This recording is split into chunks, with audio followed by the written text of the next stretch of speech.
breaking news from the north side. Hundreds more protest for hours, marching to call for change. They started at Wrigley Field and marched, held a sit-in, and on the streets they heard speeches. NBC5's Phil Rogers has their story tonight. Phil.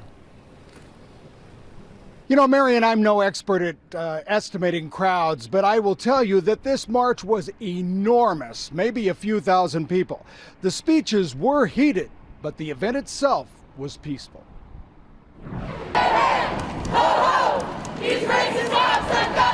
The march began here at Wrigley Field, but raced down Clark Street. Feeding on its own energy, the numbers seemed to grow with every mile. No justice, no peace. It was a diverse group, culturally and chronologically. Sophia here is only 9 years old. I wanted to show her that in numbers you can change things, you know. I want to teach her how to protest properly. March stopped at one point here in Lincoln Park. I believe that we will win. I believe that we will win. They moved again, stopping in the middle of North Clark Street, where one speaker became overcome with emotion. And it didn't end there. When the marchers stopped for hours here at Larrabee and Division, Assistant Deputy Chief Joseph Porter came out of the firehouse and led them in chants. On three, everybody say his name. 1, 2, 3.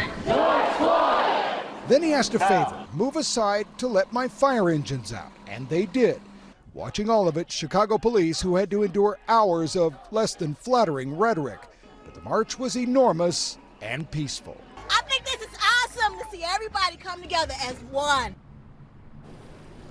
Throughout all of this, the leaders of this march implored the crowd to remain peaceful, do no damage, take no one on, to remind them this was to be a peaceful event, and it remained that way. In fact, at one point, they were asked to turn out tomorrow to help clean up looted businesses. Live at Wrigley Field, Phil Rogers, NBC 5. Again, a nice thing to see, people coming together, protesting peacefully. Yes, it is. Thank you, Phil.